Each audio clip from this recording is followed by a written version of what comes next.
All right, welcome back to the How to Solve a Rubik's Cube video series. So in the last video, part 4, we talked about the corner switcher move, so getting the corners of our final layer in the correct spots. So all of my corners, you'll notice here, they're in the correct spots. The orientations, they're not there yet. That's okay. So what we're going to do now is just learn some new moves to jumble up or sort of rearrange these pieces while leaving the bottom two layers intact. The first of those moves is going to be called a fish, or a right-handed fish is the one we're going to do first. So to do this move, we've got our algorithm written out here for us. Yellow is going to be the top layer, and this, whatever face we're going to be looking at, that's going to be our right-hand face. So this is going to be a right-handed fish. We're going to be moving our right-handed piece first. So the way that we're going to do this move, basically we're going to be turning this right face up and back, and then the top, the yellow layer, is going to end up making it a complete circle, I guess.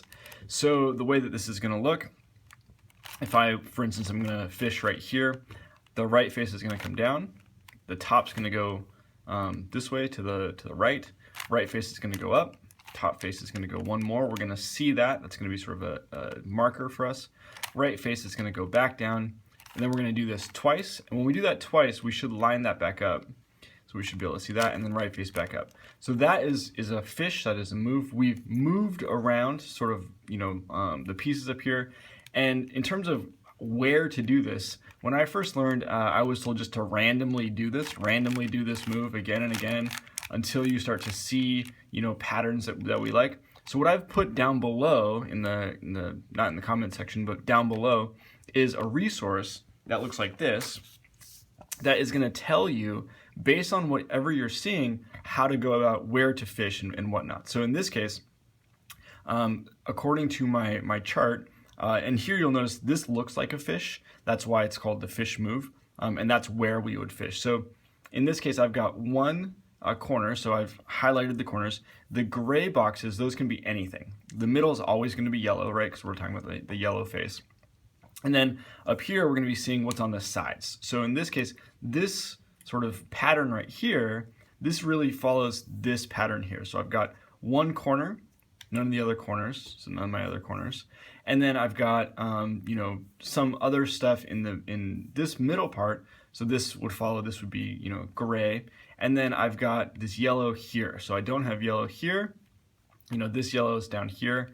So this right here, this hopefully you can see fits this right here, and that's telling me I need to fish like this. So this would be where I'd start my fish move. So if I go back to, what my actual fish move is, right down, top, right up, top, right down, top twice.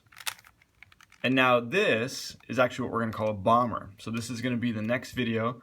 So when we see this pattern, that's a bomber, and we're going to talk about that in the next video.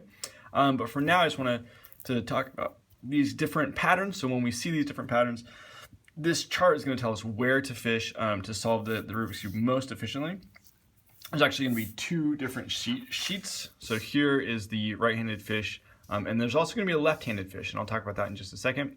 And then our bomber. So whenever we see these patterns, these charts will help us decide what we want to do, basically.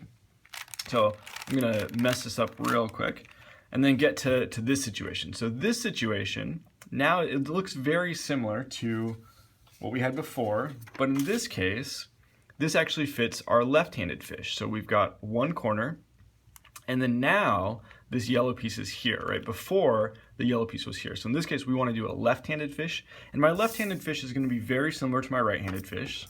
So I'll put this new post-it here. In my left-handed fish, again, yellow is going to be on top, but I'm going to start with the left-handed face, right? It's going to look exactly the same otherwise, though. So left face down, top face the other way. So now we're going to the left face up, top face, left face down. We're going to see that marker, top face twice. They should line up, left face back down, and we've completed our fish, essentially. And now we can see another bomber. And again, the bomber move, I'll make another video for that. And basically, at this point, we're going to be just doing these fishing and bombering moves until we solve the Rubik's Cube. That's the last two bits that we're going to need, the right-handed fish and the left-handed fish. And then these charts are going to tell us, basically where to do those moves to solve the Rubik's Cube. All right, tune in for the last video pretty soon.